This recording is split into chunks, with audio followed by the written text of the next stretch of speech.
At Baptist Health South Florida, it's our mission to care for you when you're injured or sick and help you stay healthy and fit. Welcome to the Baptist Health Talk podcast, where our respected experts bring you timely, practical health and wellness information to improve your family's quality of life. Welcome, Baptist Health Talk podcast listeners. I'm your host, Dr. Jonathan Fialco. I'm a preventative cardiologist and lipidologist at Miami Cardiac and Vascular Institute, where I'm also Chief of Cardiology at Baptist Hospital and the Chief Population Health Officer at Baptist Health. There are many great reasons why the holiday season is called the most wonderful time of the year. But while holiday preparations and gatherings can be fun, they can also be stressful, putting a strain on your physical and mental health. Studies have even shown that heart attacks are more frequent around Christmas and New Year's. What can you do to combat the stress of the season and make the holidays merry and bright? In today's podcast, I'll share some great advice I got recently when I hosted an episode of Baptist Health's Resource Live program. My guests were Carlos Peña-Herrera, MD, Associate Medical Director at Baptist Health Hospital in Doral, Carmen Barresi, a psychotherapist with Community Health and Wellness at Baptist Health, and Dr. Andrea Vitello, a preventative cardiologist at Miami Cardiac and Vascular Institute. Let's hear what they had to say. Let's kick it off, Carlos, with a question to you. We know that getting together for the holidays is stressful enough, and now we're throwing a pandemic into the mix. We could say it's normal for people to feel particularly stressed this time of the year. When it comes to family gatherings, are there any precautions that one should take regarding the pandemic and stress? When it comes to getting together safely, the key thing is to keep in mind the well-being of yourself and your loved ones. So if you are going to do a gathering, ideally do it in an outdoor setting or a well-ventilated place. And then if you are having any symptoms or concern potentially of any recent exposure, it'd be best to stay away. I think that's a great recommendation. I mean, people will sometimes want the urge to be with family it can override common sense. So if someone's feeling a little sick or ill, stay at home. Some of you hearing my congestion, and I developed just a respiratory cold. Fortunately, it wasn't COVID a few days ago, and I had to cancel a bunch of family obligations because I didn't want to expose people. So I think, Carlos, your recommendations are not just COVID related, but with any kind of infectious illness. Wouldn't that be true? Correct. Yeah, great. Carmen, some people think that they tend to feel more depressed or anxious during certain seasons. Is there such a thing as seasonal depression? Interesting enough, there is a clinical term known as seasonal affective disorder that basically what it means is that you're experiencing symptoms of depression. Now, what makes it different from depression is that it starts off during the fall season, lasts through the winter months, and then once spring and summer comes, the symptoms kind of go away. Now, there's a majority, and you tend to see it more up north, and some people will experience the symptoms in the spring and summer, but for the most part, you'll see the symptoms arise in fall and winter, and then it happens consecutive. So it's not that just one winter you're starting to feel depressed, you'll see it reoccurring. It's fascinating. Is it related to anything in the environment, or is it related to festivities time of year? Is that anyone able to address why it occurs? It's related to the change in season, and also think of the location. So Alaska and up north where there's more rain and it's more gloomy. So that affects our vitamin D levels. So if we're getting less exposure to the sun, that plays a role with our hormones and our levels of kind of mood. And we may feel a little more lethargic and moody. So it does play a role where we're at and the season, which is why it's attributed to seasonal depression. It's also a great time to mention that Baptist Health is providing free mental health visits this holiday season via the Baptist Health Care on Demand app. Use the code MINDWELL for anyone in the community. That's MINDWELL, one word, MINDWELL. The promo code's valid through January 31st, 2022. Over to you, Andrea. The pandemic has increased anxiety levels and combined with the normal stress of the holidays, it can take a toll on heart health. How does stress affect the heart? Great question. Stress is something that we all encounter every day, and this is just how our body, deals with a certain situation. We release certain stress hormones like cortisol and epinephrine to be able to survive a stressful situation. And for a small period of time, that's probably very beneficial to be able to deal with a stressor. But in the long run, if you have prolonged exposure to cortisol and epinephrine levels that can actually be very harmful to the cardiovascular system. Cortisol raises blood sugar. It increases blood pressure. Epinephrine raises heart rate. And those combination of factors, elevated blood sugar, elevated heart rate, elevated blood pressure, can actually be very detrimental to the cardiovascular system. In addition to that, beyond just the stress hormone response to stress, there are changes within our own behaviors for how we cope with changes to stress in our life. And so some of these behaviors may not be so healthy, including increased tobacco and alcohol use, eating too much, the stress eating type of behavior, or maybe not eating the right types of foods, lack of physical activity just because the stress seems to take over your time and you can't really include physical activity into your regular routine, changes in weight, not taking medications regularly, maybe because of forgetting them, or even maybe changes in your sleep, can all negatively impact the cardiovascular system. And in very rare circumstances, but really in extreme situations, there can be a very profound response to stress, so-called the broken heart syndrome. But it's a rare cause and tends to be reversible, but can cause cardiomyopathy or a weakened heart, and sometimes even heart failure. So you talk about quite a few components, and there's hormonal components, so it's real physiology. When people are feeling that extra level of stress, they shouldn't beat themselves up, they shouldn't dismiss it, it's really happening. And then you talked about certain behaviors that happen during holiday time, which we can get into as well, that might make things worse. So it's a real phenomenon, is the take-home point. It's something we see as providers and people really experience. So Carmen, if here we're talking about the holidays. It's supposed to be such a wonderful time of the year, but here we're talking about physical manifestations of stress through holiday time and other psychological manifestations. What is it about the holidays that makes people feel so anxious and nervous in your experience? When we think about the holidays, it's a change from our day-to-day life. And just like Andrea mentioned, it's a response to change and exposure to something new. So when we think about whether we're feeling anxious or stressed, we may see it in our body, physical symptoms, but really what it comes down to is also how we're thinking about the situation. So oftentimes when it comes to holidays, we may be setting up some unrealistic expectations or high of expectations that cause us to feel more anxious and more stressed. In addition to that, another factor that may contribute to the elevated level of stress is think of the cost and the financial pressure that takes place during this time, whether it be traveling, hosting, gifts. All that plays a role and contributes to the increased level of anxiety, whether we perceive it or even think about it or create more pressure for ourselves. I think that's well said. It's the change in the routine. Everyone has coping mechanisms between work and finances and family relationships and their own personal needs. And then it gets disrupted with having to go to busy shopping centers for presents or scheduling dinners and family occasions, and of course, financially. And even in our cardiology practice, we would always say between Thanksgiving and Christmas, the anxiety level would creep up. People would want everything at the last minute. Deductibles were met. So if they have a medical problem, they would want it to be handled before the year is out. So I think these are all driving these types of trends in the stress that we're all seeing. And I think now we can pursue what we can do to mitigate it, which would be the next part of the conversation. So to Carlos, in terms of staying safe through the holidays, let's talk specifically now about booster shots and flu shots. And should people put those off because the holidays are coming up? No, John, I think right now would be the time to have even more of a push to get these booster shots for COVID and then for the influenza virus. We're seeing more and more flu cases just throughout the community. And the CDC guidelines now are recommending that adults 18 years of age or older receive the COVID booster. If you had received the Moderna or Pfizer vaccine 6 months after that second dose, or if you received the Johnson & Johnson vaccine 2 months after that first dose. That's really just trying to protect as we see these new variants popping up both globally and locally.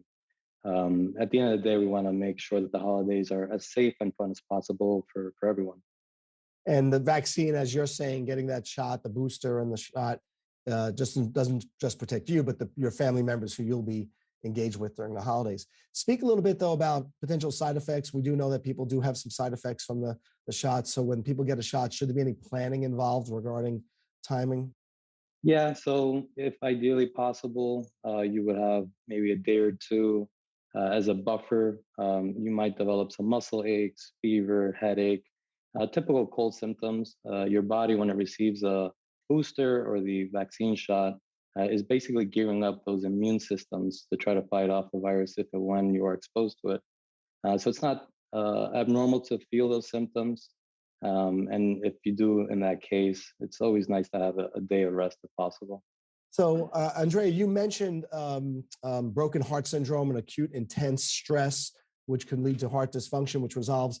What about some of the other things that we hear in the cardiac world, Christmas coronary or holiday heart? Can you just speak to it a little bit? But more importantly, what are the symptoms one may experience that we would recommend they then say, I need to get taken care of?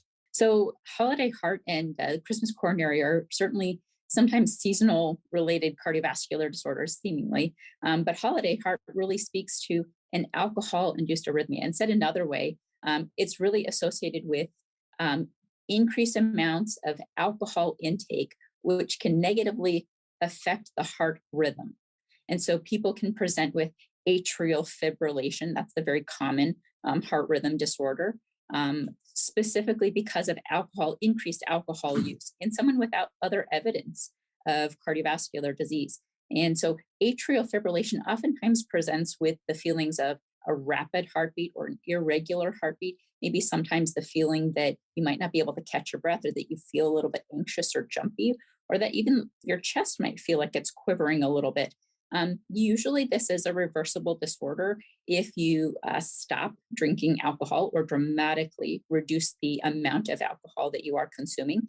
But if it's left untreated, it can actually cause heart failure or other cardiovascular disorders. So very important to recognize the signs and symptoms of this and recognize if maybe this is why you might be experiencing holiday heart, so to speak. And there's not really one test that you can check that says, oh, that's definitely holiday heart. It's really, an EKG would be able to diagnose an abnormal heart rhythm disorder.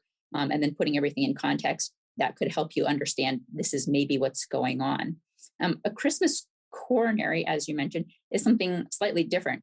And as you know, around the times of the holidays, there's a spike in stress and cardiovascular disease. There's a peak in cardiovascular death, specifically around the December, January timeframe. And there's a lot of factors that are responsible for this: increased emotional stress, overindulgence, poor dietary choices, respiratory problems. Maybe the viral infection doesn't necessarily have to be COVID related, but other viral infections, being around particulate matter. A wood burning fireplace, for instance, if you're visiting someone, you're not usually around that can lead to respiratory disorders. And these can certainly increase the risk for cardiac events. And, lastly, delaying seeking medical care for symptoms that you might not be fully aware of or just trying to ignore until the holiday festivities are over is particularly dangerous. So really not wanting to ruin anyone's holiday plans, so they wait until the family's gone before they seek medical care for instance, a heart attack. And those signs and symptoms of a heart attack can be chest discomfort, pain, pressure, heaviness, tightness, difficulty breathing. Those are some of the symptoms, but really delaying seeking medical care for that can substantially raise your risk for a very serious cardiovascular event. I think your last comment is most cogent. I'm sure Carlos can agree. We always know in the cardiology world, the busiest day is not Christmas Day. It's after Christmas. It's after New Year's. And the vast majority of the people coming in with cardiac conditions, they started prior to the holiday. And obviously that can lead to more catastrophic concerns. So not denying your symptoms and getting them checked out. No one wants to be in the hospital during the holidays, but obviously your health and getting it checked out is more important and will allow you to have more holidays with your family in the future. So keep that point in mind above all the others. So now some tips on how we can manage the stress. So Carmen, what tips can one take to manage the stress levels that occur during the holiday season? A good place to start is to acknowledge how you're feeling and to recognize that you're not the only one that's feeling a little bit more stressed during the holidays or during this season. Once you do that, you can practice some tips that'll be helpful to help minimize some of the added stress or anxiety that you may be feeling. For example, one of the things that you could do is reach out or identify who you can go for help. So here's a scenario. You order 5 presents, you realize they won't make it on time. Amazon won't have them delivered on time. So now you have to resort to curbside pickup, and you're finding yourself having to drive all over South Florida in 2 days. So identify who you can reach out to, maybe a friend, a family member that lives near the Target or the store that you need to pick up the gift from, and ask for help. Another thing that could be helpful is if you're feeling isolated or alone, find out there's support available online. You mentioned the code for virtual counseling or opportunities to volunteer, especially during this time of we're feeling a little disconnected or isolated. Don't wait until it's too late or your symptoms get worse to get the help. Another tip that may be helpful is to be flexible. Sometimes we set up these expectations for ourselves. We're not perfect, and neither are holidays. So be flexible, and mistakes may happen, and roll with it. That'll help ease some of the normative stress and even the heightened anxiety that we'll experience during this time. And lastly, it's okay to say no. During this time, we'll get a lot of invitations, we'll get a lot of requests, and we may find ourselves spreading ourselves thin. But remind yourself, it's okay to say no and ask for help and seek support if needed. So as we've spoken about emotional components of stress and holiday time and physiological components, one thing that really happens, of course, are injuries. So Carlos, what kind of injuries do you see in the emergency departments during the holidays? And would there be any kind of precautions that one should take to avoid holiday season related injuries? Yeah, so the holidays are very active for many people in terms of running to get presents, putting up decorations. We do see a lot more traumatic injuries. So from fender benders to falling off of ladders while you're trying to put Santa Claus on the roof, or lacerations or cuts due to cutting Christmas wrapping paper. I think it's a good thing to take pause when we're doing our activities. Take your time. A lot of times we're just rushing to try to get to the next task, especially during this holiday season where we aim to please our loved ones and family members, and we sometimes lose track of taking care of ourselves. So really just taking your time, I think, during this time. And if there's any concern or you do think you need to seek attention, not delaying it, as it was mentioned earlier. Now, again, back to the heart, you elucidated various drivers of stress and cardiac conditions during the holidays. What are things one can do during holiday seasons to decrease the chances of any cardiac issues? As you mentioned, John, avoiding some of those triggers, including increased alcohol, tobacco, those types of substances. But, they can come in hidden forms as well. You might receive a gift, the gift basket that has holiday ham or processed meats, and those tend to be very bad for cardiovascular health. Being mindful of the types of foods that you are consuming. Eggnog has a lot of eggs and high-fat dairy, which is not so good for cardiovascular health. A lot of cheese loaded with sodium and cholesterol. Opting for a more plant-based diet and making those types of dietary choices. In addition, when you are being invited to go to various holiday festivities, don't go to a party hungry. You might want to plan in advance what your strategy for eating at that event might be. Fill your plate only once. Don't go back for seconds or thirds. Maybe pick one thing that you might want to indulge on for the holiday season, but don't do it excessively. Not 2, 3, 4, 5, 12 days of holiday indulgence. Maybe just the one time. Try to stick to healthy exercise habits. So if you go for a walk every day for 15 minutes, try to stick to that and know that it's just as important as everything that you do every single day. Again, don't delay seeking help if you notice symptoms that seem out of the norm for you. Well, it's great information, guys. I'll ask you if you have any final comments, anything you want to add that wasn't said or restate a priority. Carmen, any final comments or thoughts?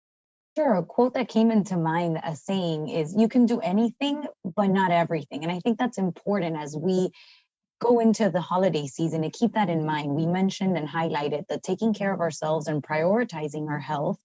And sometimes that stress related to holiday, we may not pay attention to kind of our thoughts and how we're feeling. So keep that in mind and prioritize not only your health and also what needs to go on to plan accordingly for the holidays. Plan ahead and be kind to yourself, especially during the season. To our listeners, remember that you can send us your comments and suggestions for future topics at baptisthealthtalk@baptisthealth.net. That's baptisthealthtalk@baptisthealth.net. On behalf of everyone at Baptist Health, thanks for listening and have a safe and healthy holiday season. Find additional valuable health and wellness information on our resource blog at baptisthealth.net/news. And be sure to interact with us on our social media channels for live and upcoming events. This podcast is brought to you by Baptist Health South Florida, healthcare that cares.